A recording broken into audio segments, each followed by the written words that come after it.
ایم.اے Islamic studies کے first semester کے اسلام اور جدید مسائل کے موضوع کے پیپر پر آپ کا خیر مقدم ہے۔ ہم اپنی اس کلاس سے اسلام اور ماحولیات کے موضوع کی شروعات کریں گے اور اس کو ماحول اسلامی تناظر میں اس رخ سے میں پیش کروں گا۔ ماحول کے متعلق میں سمجھتا ہوں ہم سب لوگ واقف ہیں، اور بہت آسان لفظوں میں اگر اس کو ہم ڈیفائن کریں، اس کی تعریف بیان کریں، تو ہمارے گرد و پیش کی تمام چیزیں ہمارے ماحول کا حصہ ہیں۔ اور ماحول جو ہے اس کا پیمانہ بھی مثال طور پہ اس کلاس روم کا ایک ماحول ہے، اس کے بعد اس ادارے کا ماحول ہے، خود اس بلڈنگ کا ایک ماحول ہے، اس کے بعد یونیورسٹی کا، انسٹیٹیوشن کا ایک ماحول، پھر علاقے کا، پھر شہر کا، پھر ملک کا۔ تو یہ یعنی چھوٹے لیول سے، بلکہ چھوٹے لیول میں آپ سے یہ عرض کروں کہ کلاس کے علاوہ خود ہمارے اندر کا ماحول، اور ہمارے اندر کے ماحول میں بھی بہت سارے فیکٹرز ہیں۔ مثال طور پہ آپ کا فکری ماحول، ذہن میں کیا ہے، جسم کا ماحول، اور جسم میں بھی آپ دیکھیں تو الگ الگ آرگن سسٹمز کا ماحول۔ تو ہر چیز کو جو چیز سراؤنڈ کرتی ہے، گھیر کے رکھتی ہے، اس کا ماحول کہلاتی ہے۔ ہمارے ماحول میں گرد و پیش میں جو سب سے اہم اجزاء ہیں جن سے واقف ہیں اور جن سے براہ راست بہت واسطہ پڑتا ہے، وہ دو ہیں۔ اگر ہم زمین کو سر دست نہ گنیں، جس پہ پیر رکھتے ہیں، جس پہ چلتے ہیں، جس کے سہارے، وہ ہے ہوا اور پانی۔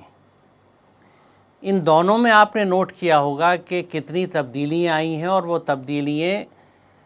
خرابی کی طرف ہیں۔ اکثر جگہ پہ آپ کو ہوا بوجھل ملے گی، کہیں بدبو ملے گی، کہیں اریٹیشن ملے گا، جلن ہے آنکھوں میں، کہیں سینے میں، کہیں ناک میں۔ پانی کا معاملہ یہ ہے کہ اب آپ ہر جگہ پانی بہتا ہوا بھی ہو تو پی نہیں سکتے،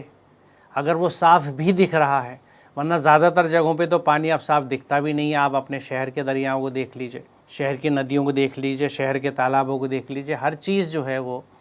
اس کا پانی خراب ہو چکا ہے۔ تو یہ جو ماحول کے اثرات ہیں، یعنی ہم اپنے گرد و پیش پہ دیکھیں تو ہر چیز کے اندر ایک خرابی وجود میں آتی جا رہی ہے، اور دوسری طرف اگر ہم کل ملا کے دیکھیں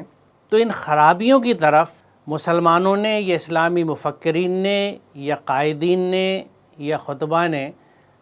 بہت زیادہ توجہ نہیں دی ہے۔ کیونکہ مجھے اگر میں اپنے طور سے دیکھوں اور آپ بھی اپنے طور سے سوچیں تو خال ہی آپ کو یہ موضوعات ملے ہوں گے، یا ممکن ہے آپ نے کسی جمعے کے خطبے میں یا کسی اور واعظ میں، چاہے وہ لیڈیز کا ہو یا جینٹس کا ہو، ان موضوعات پہ بات نہیں کری ہوگی، کیونکہ ایسا لگتا ہے کہ اس کا دین سے کوئی تعلق نہیں ہے۔ تو آج ہم یہی سمجھنے کی کوشش کریں گے کہ کیا کوئی چیز ایسی ہے، اور خاص طور سے ماحول جیسی اہم،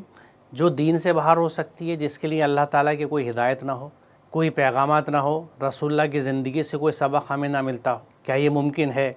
اور نہیں ہے ممکن تو پھر اس رخ ہم خاموش کیوں ہیں؟ آپ کے نصاب میں اس موضوع کو شامل کرنے کا مقصد ہی یہ ہے۔ جدید مسائل میں سے ایک اہم مسئلہ ہے جس پہ ہمیں توجہ دینے کی ضرورت ہے۔ تو آئیے سب سے پہلے ہم یہ سمجھیں کہ ماحول ہوتا کیا ہے۔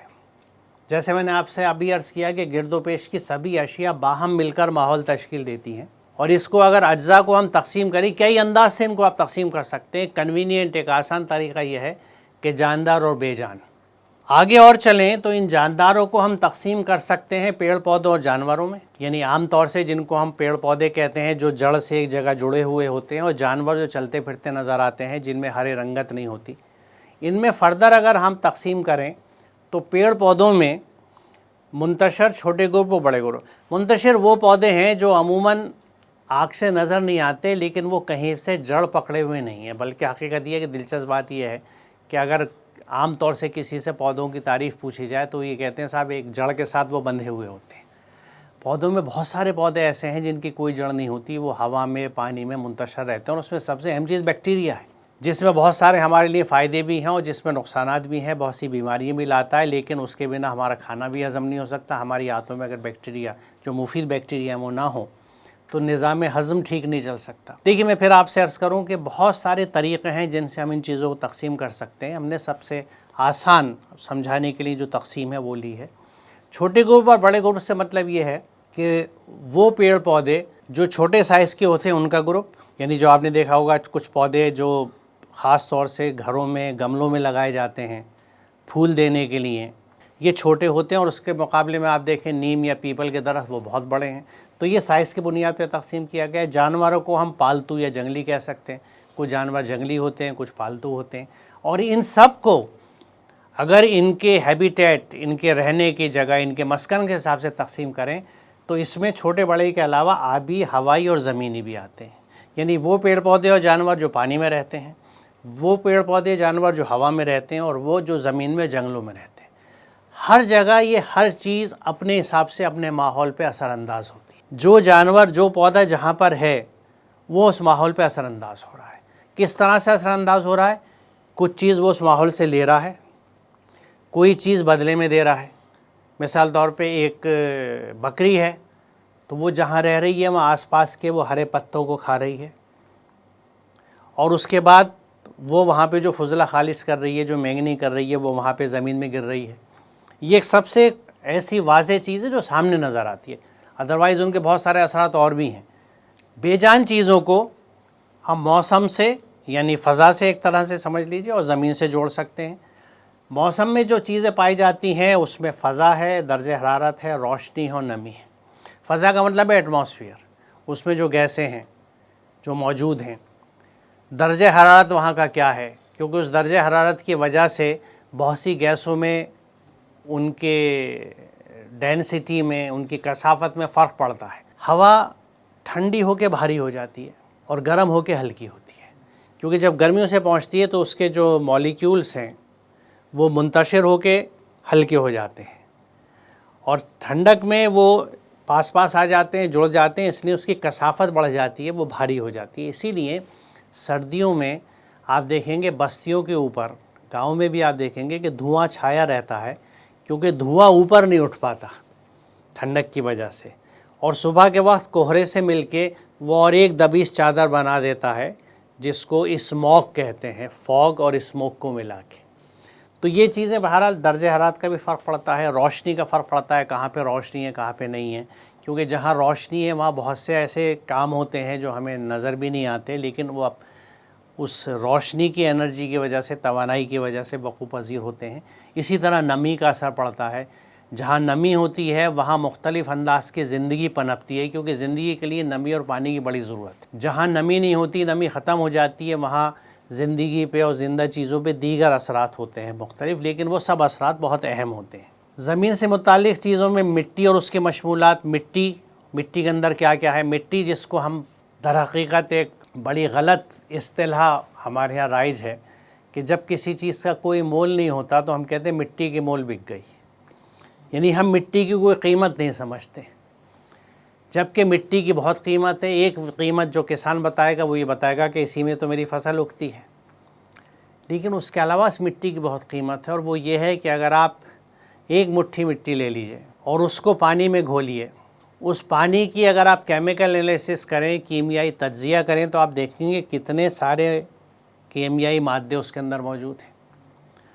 اور ان قطروں کو یا جو مٹی نیچے بیٹھی رہ گئی ہے ان کو آپ مائکروسکوپ میں خوردبین میں دیکھیں گے تو آپ کو انواع و اقسام کے ان کے اندر جانور اور پودے نظر آئیں گے۔ حقیقت یہ ہے سائنسی نقطہ نظر سے کہ زمین کے اوپر جتنا ہمیں زندگی کا تنوع دکھتا ہے، جتنی ڈائیورسٹی لائف کی دکھتی ہے کہ طرح طرح کے جانور دکھتے ہیں، طرح طرح کے پودے دکھتے ہیں، اس سے زیادہ تنوع اور ڈائیورسٹی مٹی کے اندر ہے۔ وہ خوردبینی اجسام، مائکروسکوپک آرگنزم جو آنکھ سے نظر نہیں آتے، اتنے چھوٹے ہوتے ہیں، لیکن اگر آپ مائکروسکوپ میں خوردبین میں انہیں دیکھیں تو ایک دنیا ہے ان کی، اور وہ اتنی رچ ہے، اتنی زیادہ ہے کہ زمین کے اوپر جو چیزیں پائی جاتی ہیں ان سے زیادہ انواع و اقسام کی چیزیں مٹی کے اندر پائی جاتی ہیں۔ تو مٹی بڑی انمول ہے، اور اس میں سے ایک ایک چیز کا اپنا کردار ہے، اپنا رول ہے۔ اسی طرح پہاڑ اور چٹانیں، ان کی اہمیت کیا ہے کہ یہ جب مختلف موسمی اثرات سے، کیونکہ آپ نے ممکن ہے کبھی سوچا ہو کہ مٹی وجود میں کہاں سے آتی ہے؟ جب زمین بنی تھی تو اس میں مٹی نہیں تھی، پہاڑ تھے، چٹانیں تھیں۔ موسمی اثرات سے، سردی گرمی سے پہاڑ چٹانیں چٹ گئیں، جو ٹکڑا چھوٹا تھا وہ اور چھوٹا، وہ اور چھوٹا ہوتا ہوتا ریزہ بن گیا، ذرہ بن گیا۔ اس کے بعد اس کے اوپر جو چیزیں موجود تھیں، چاہے وہ پیڑ پودے ہوں، چاہے وہ جانور ہوں، وہ جب ان کے حصے ٹوٹے، جیسے پتے ٹوٹ کے گرتے ہیں، ٹہنی ٹوٹ کے گرتی ہے، کوئی جانور مرتا ہے اور اس میں مائکروسکوپک آرگنزم بھی ہیں، یہ جب مٹی میں تحلیل ہو جاتے ہیں تو یہ اوپر سے مٹی میں ملتے ہیں۔ تو مٹی کے اندر چٹانوں کی وجہ سے آیا ہوا سوائل ہوتا ہے، ذرات ہوتے ہیں، اور زمین پہ رہنے والی زندگی کے تحلیل ہونے سے ڈیتھ، ڈکے اینڈ ڈیکمپوزیشن کی وجہ سے وہ مادے جن سے وہ زندہ چیزیں بنی ہوتی ہیں وہ مٹی میں مل جاتے ہیں۔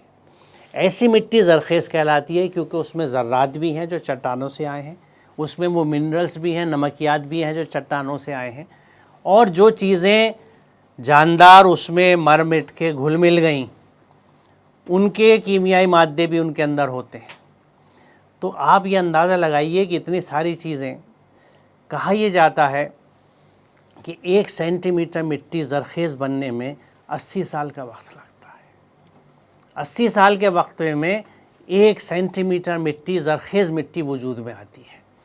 تو یہ مٹی کتنی اہم ہے، آپ اندازہ لگائیے کہ یہ مٹی جب ننگی ہوتی ہے، اس کے اوپر ہریالی نہیں ہوتی، تو بارش پڑتی ہے تو یہ بہہ جاتی ہے، سیلاب آتے ہیں تو کس طرح کٹ کے بہتی ہے، ہوائیں آندھی چلتی ہے تو کٹ کے بہتی ہے۔ اس لیے مٹی کو بچانے کے لیے سب سے اہم طریقہ یہ ہے کہ اس کے اوپر ہریالی لگا دیجیے، پیڑ پودے لگا دیجیے، جنگل لگا دیجیے، گھاس لگا دیجیے، تاکہ جو مٹی وجود میں آئی ہے قدرت کی محنتوں سے وہ اپنی جگہ بچے۔ اور یہ بھی ماحول کا ایک حصہ ہوتا ہے جس کو ہم کنزرویشن آف سوائل کہتے ہیں، کہ مٹی کو کیسے بچایا جائے کہ پانی سے نہ کٹے، ہوا سے نہ کٹے۔ تو یہ سب چیزیں ان موضوعات سے تعلق رکھتی ہیں۔ آبی ذخائر، پانی کتنا ہے، اور اس کے علاوہ ریگستان جو اپنے طور میں ایک نئے انداز کی زندگی رکھتے ہیں، ایک الگ ماحول رکھتے ہیں، ایک بڑا واضح قسم کا ماحول رکھتے ہیں۔ اس کے بعد ہم وسائل کی گفتگو کرتے ہوئے سب سے پہلی اس آیت کو دیکھتے ہیں، سورہ نحل کی آیت نمبر 18، کہ اگر تم اللہ کی نعمتوں کو گننا چاہو تو گن نہیں سکتے۔ یہ ڈائیورسٹی کو بتاتا ہے زمین کے اوپر، کہ اللہ تعالیٰ کی نعمتیں اتنی زیادہ ہیں کہ ان کو آپ گننا بھی چاہیں تو گن نہیں سکتے۔ یعنی جو وسائل ہیں، ریسورسز جو ہیں، ان کی کمی نہیں ہے۔ یہ پہلا نقطہ ہے جو ہمیں یہ بتاتا ہے کہ وسائل کی کمی نہیں ہے، کیونکہ اکثر ہمارے یہاں وسائل کی کمی کی بہت بات ہوتی ہے۔ کہیں بھوک مری ہوتی ہے، لوگ بھوک سے مر رہے ہوتے ہیں تو کہتے ہیں وسائل کی کمی ہے۔ کہیں کسی کے اندر کوئی بیماری اس وجہ سے پیدا ہو رہی ہے کہ اس کے جسم میں کسی چیز کی کمی ہے، کیلشیم کی کمی ہے، لوہے کی کمی ہے، وٹامنس کی کمی ہے، تو وہ بھی ایک طرح کے وسائل کی کمی ہے۔ لیکن یہ وسائل قدرت میں پائے جاتے ہیں۔ میرے اندر اگر لوہے کی کمی ہوئی، آئرن کی کمی ہوئی، تو اس کا مطلب ہے میں نے اپنی غذا میں خیال نہیں رکھا کہ آئرن میرے اندر مل جاتا رہے، میں نے پتے والی سبزی کھانے کی طرف دھیان نہیں دیا، میں گوشت خوری کا ایسا مریض تھا کہ گوشت ہی گوشت کھاتا رہا، اور مجھے یہ اہمیت سمجھ میں نہیں آئی کہ یہ سبزیاں اور دالیں مجھے کیا اجزاء دیتی ہیں، اور یہاں میں عدم توازن کا شکار ہوا، توازن چھوڑا میں نے، اور توازن چھوڑنے کی وجہ سے عدم توازن کا جب شکار ہوا تو بیمار ہوا۔ اسی طرح بڑے لیول پہ اگر ہم وسائل کی کمی دیکھیں تو کہیں پہ اگر بھوک مری ہے تو اس لیے نہیں ہے کہ غذا نہیں ہے، اناج نہیں ہے، بلکہ اس لیے ہے کہ وہاں تک وہ یا تو پہنچا نہیں ہے، یا وہ شخص، وہ خاندان، وہ علاقہ، وہ لوگ قوت خرید نہیں رکھتے، ان کے پاس اتنی رقم نہیں ہے، پیسہ نہیں ہے کہ وہ کھانے کی چیزیں خرید سکیں۔ تو وسائل تو خود قرآن یہ کہتا ہے، یہ نقطہ ہمیں ذہن میں رکھنا چاہیے کہ کمی وسائل کی نہیں ہے، مسئلہ وسائل کا نہیں ہے، مسئلہ تقسیم کا ہے، اور اس سے بڑا ہموار تقسیم کا، ایکویٹیبلٹی، توازن۔ ہمارے ہاں سماج میں ہر جگہ گھر گھر عدم توازن دکھتا ہے۔ اس توازن کو برقرار رکھنے کے لیے ہم نے کوئی کوشش نہیں کری، جبکہ قرآن کا، اسلام کا بنیادی میسج اور رسول اللہ نے اپنی زندگی میں جو عملاً دکھایا وہ توازن کا تھا۔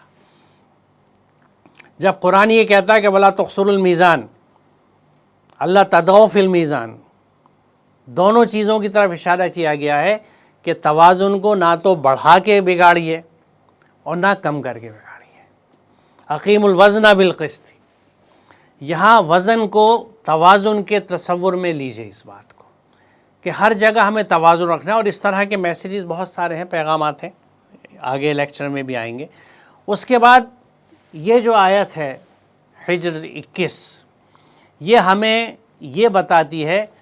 کہ وسائل موجود ہیں لیکن مقدار مقرر ہے۔ کوئی چیز ایسی نہیں جس کے خزانے ہمارے پاس نہ ہو، اور جس چیز کو بھی ہم نازل کرتے ہیں ایک مقرر مقدار میں نازل کرتے ہیں۔ یعنی ایک چیز اگر مقدار کے اندر ہے تو اگر آپ نے اس کا صحیح استعمال نہیں کیا یا اس کو ضائع کر دیا تو وہ چیز آپ کھو دیں گے۔ اس کی مثالیں بھی ہمیں ماحول میں دکھتی ہیں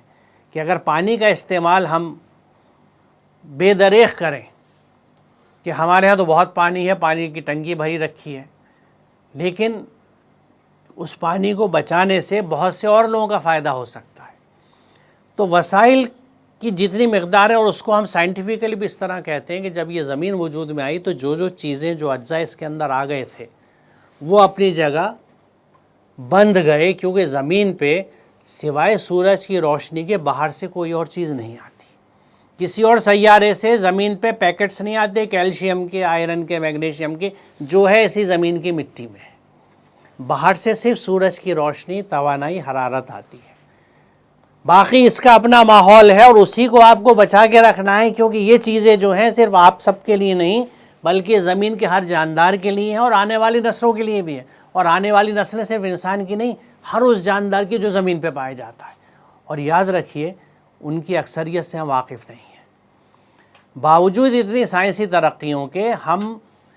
جانوروں کی اور پودوں کی بڑی تعداد سے ناواقف ہیں کہ وہ کہاں پر ہیں، کس شکل میں ہیں، اور ان کے فائدے و نقصانات کیا ہیں ہم نہیں جانتے۔ ابھی ایکسپلوریشن وہ باقی ہے، وہ کھوج باقی ہے، وہ ڈسکوریز باقی ہیں۔ اب ان تب وسائل کے ساتھ انسان کا جو تصور قرآن ہمیں دیتا ہے وہ خلافت کا دیتا ہے، کسٹوڈین شپ، امانت دار، امین ہیں ہم ان وسائل کے۔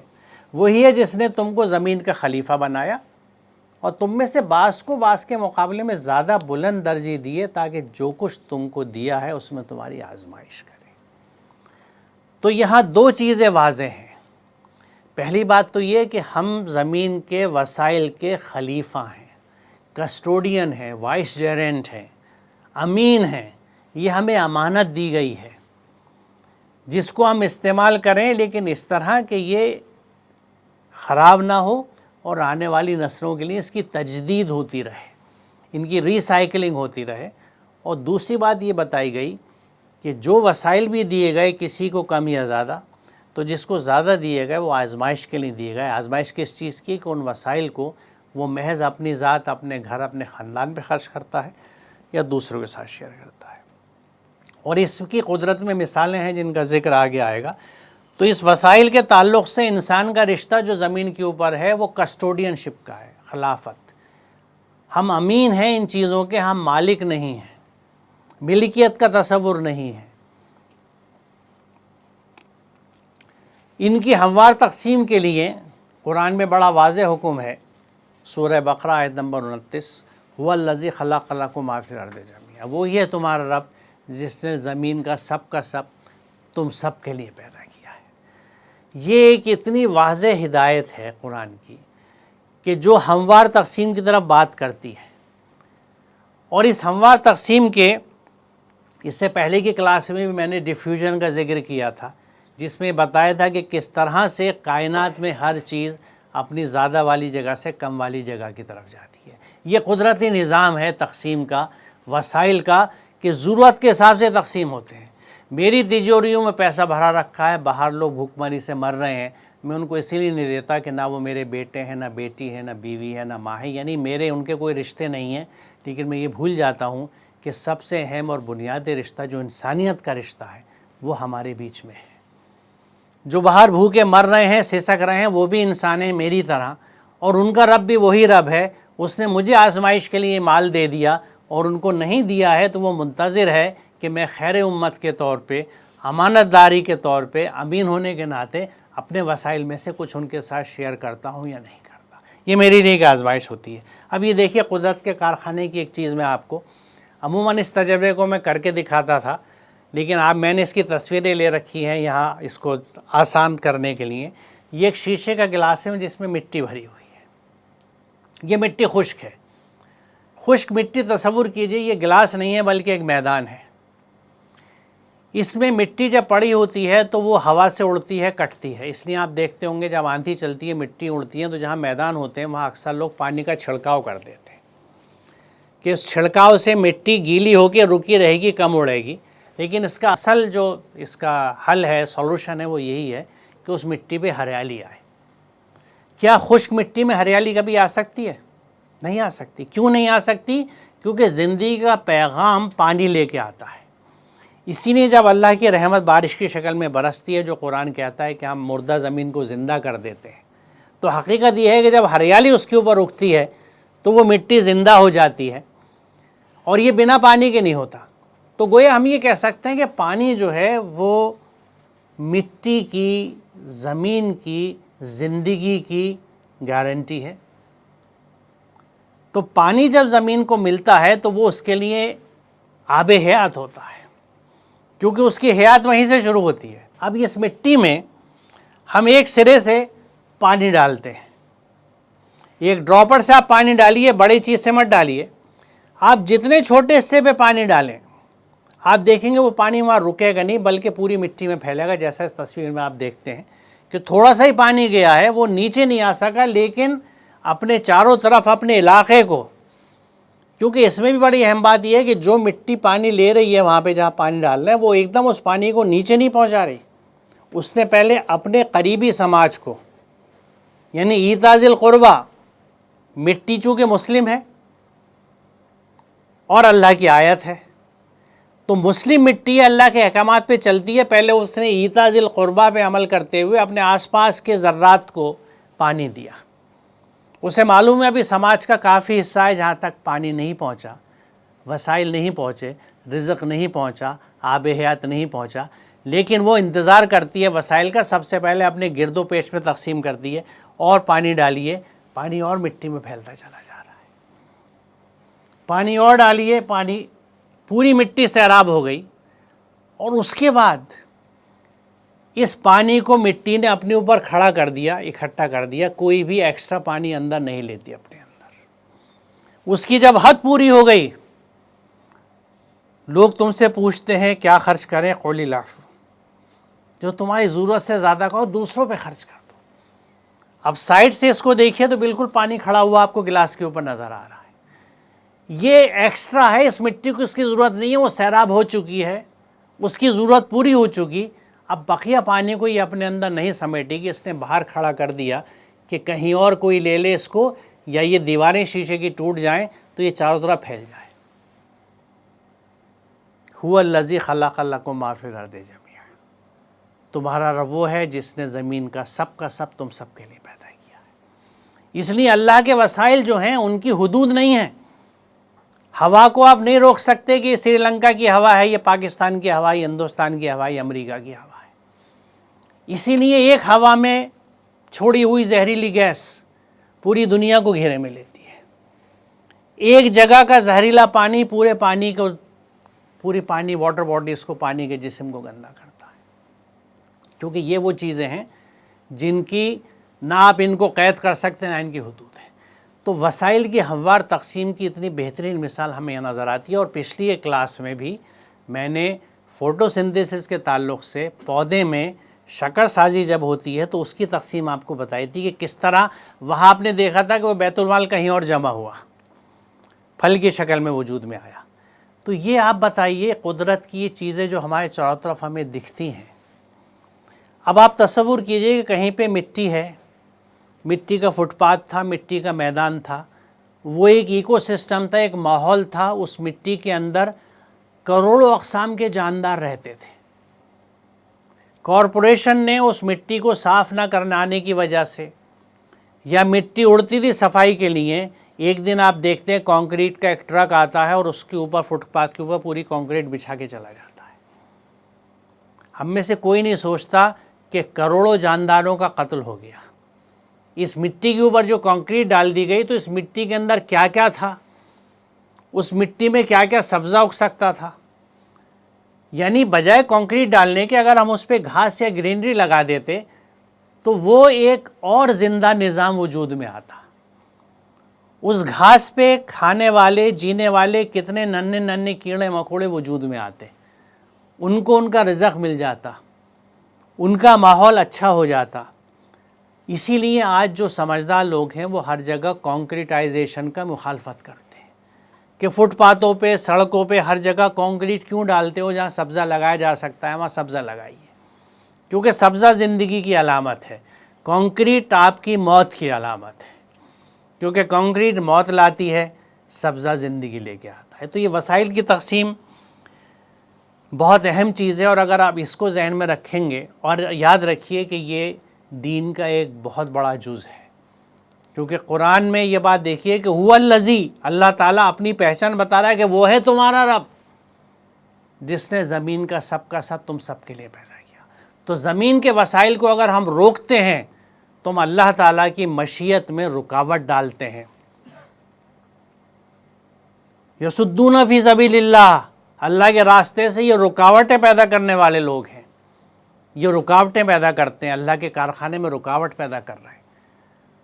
کبھی جب ایسی بات ہو تو اس بات کو ہمیں ذہن میں رکھنا چاہیے کہ یہ سب چیزیں اللہ کے احکامات اور اس کی مشیت کے خلاف ہیں، اس سے ٹکراتی ہیں،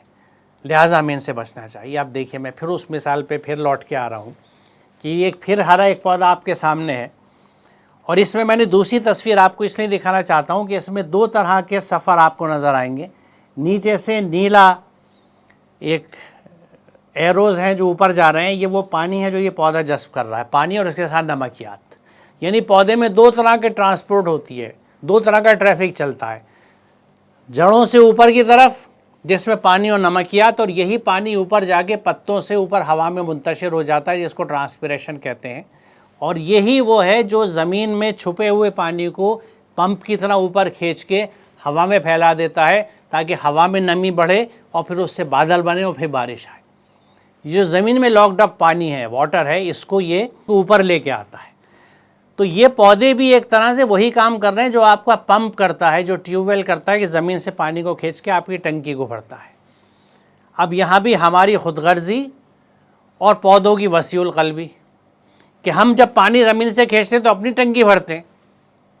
پودا جب زمین سے کھینچتا ہے تو سب کے لیے ہوا میں اڑا دیتا ہے کہ اس سے نمی بڑھے گی، بادل آئیں گے، بارش آئے گی، اس سے سب کو پانی ملے گا۔ یہ وسیع القلبی ہے اللہ کی اس آیت کی جو مسلم ہے، اور یہ ہماری خود غرضی ہے۔ اور وہ پانی بھی جب ہم اپنی ٹنکی میں بھرتے ہیں تو پڑوسی کو دیتے نہیں ہیں، اگر پڑوسی کی موٹر خراب ہو تو ہم چھپا کے رکھتے ہیں کہ ہماری ٹنکی میں پانی ہے، بلکہ اکثر کہہ دیتے ہیں نہیں وہ پانی آج موٹر چلانی تھوڑا سا کم پانی ہے۔ ہم کھل کے پانی بھی نہیں دے سکتے پڑوسی کو، چاہے ہمارا موٹر بھی چل رہا ہے، ٹنکی بھری ہوئی ہے، کیونکہ ہم یہ ڈرتے ہیں کہ اگر کہیں ہمارے یہاں سے پانی ختم ہو گیا تو کیا ہوگا۔ ہم یہ نہیں سوچتے کہ جو پڑوس کا انسان ہے اس کا ختم ہو گیا، جو اس پہ بیت رہی ہے مجھ پہ تو ابھی آئی نہیں نا، میں اس خوف سے کیسا ہو جائے گا، دوسرا جو اس میں مبتلا ہے اس کے لیے کچھ نہیں کر سکتا۔ یہی دین ہے، یہی اسلام ہے۔ اسلام محض ارکان کا نام نہیں ہے، اسلام مکمل بندگی کا نام ہے اللہ کے ہر حکم سے، اور یہ اللہ کے احکامات ہیں جو آج آپ کے سامنے مختلف اندازوں سے مختلف کلاسوں میں ہم نے واضح کیے ہیں۔ تو یہ جو فوٹو سنتھسس ہے، اس میں جو ہری پتیوں میں چیزیں بنتی ہیں جو آپ کو پیلے رنگ سے دکھائی جا رہی ہیں، یہ دیکھیں نیچے وہاں آ رہی ہیں جہاں ہرا رنگ نہیں ہے، یعنی جڑوں کو یا جڑوں میں جو غذا اسٹور کرنے کے ذریعے ہیں، جیسے اس کو اگر آپ آلو مان لیجئے یا اروی مان لیجئے، جو جڑ میں چیزیں ہیں جو ہری نہیں ہیں، شکر نہیں بنا سکتی، ہری پتی شکر بنا کے اس میں لے کے آ رہی ہے۔ دوسرا آپ ایرو دیکھیں گے اوپر جا رہا ہے، کیونکہ اسی شکر سے پودے کی بڑھوار اور گروتھ بھی ہوتی ہے، ساتھ ہی پودے میں پھول بھی آتے ہیں، کیونکہ یہی پھول بعد میں پھل بنتے ہیں، جس پھل میں یہ ایکسٹرا غذا اسٹور کی جاتی ہے، جس کو میں نے یہ اس نظام کا ایک مسلم سماج کا بیت المال ہے۔ تو یہ ہری پتی سے غذا کی منتقلی دو طرف ہے، نیچے جا رہی ہے اور اوپر جا رہی ہے، اور آپ دیکھیں گے اس پتی کے اوپر پیلا رنگ کتنا خفیف ہے، اگر آپ دھیان سے دیکھیں یہاں پہ آپ کو بہت خفیف پیلا، یعنی اتنا سا یہ اپنے ذریعے پیدا کرے ہوئے وسائل میں سے اتنا چھوٹا سا حصہ یہ خود استعمال کرتی ہے، یعنی ایسی زکی ہے جو 97.5% دے کے 2.5% سے بھی کم اپنے اوپر خرچ کرتی ہے۔ ہم 2.5% دے کے 97.5 سے زیادہ یا اتنا اپنے پاس رکھتے ہیں، اور کہیں کہیں اس میں بھی گنجائش نکال لیتے ہیں کہ یہ بھی نہ دینا پڑے، کیونکہ مال سے محبت ہے، اور قرآن یہ کہتا ہے کہ جب تک تم اپنا من پسند مال اور چیز دوسروں پہ خرچ نہیں کر سکتی، ایمان کے درجے کو نہیں پہنچ سکتے۔ لیکن اس قرآن کو جو سمجھتا ہے وہی اس بات کو سمجھتا ہے، ورنہ رہے نام اللہ کا 5 وقت کی نماز و 30 روزے سے تو کام چل رہا ہے جو اسلام کے نام پہ رائج ہے۔ اب ہم یہیں رکتے ہیں، اگلی کلاس میں ہم یہ دیکھیں گے کہ یہ فوٹو سنتھیسس سے جو شکر بنتی ہے، جس کو پودا سب چیزوں میں تقسیم کرتا ہے، سارے اپنے جسم میں تقسیم کرتا ہے، یہ کس کس طرح سے انسانیت کی اور تمام جانداروں کی زمین پہ رہتے ہیں، کس طرح سے ان کی فلاح و بہبود کا کام کرتی ہے۔ شکریہ۔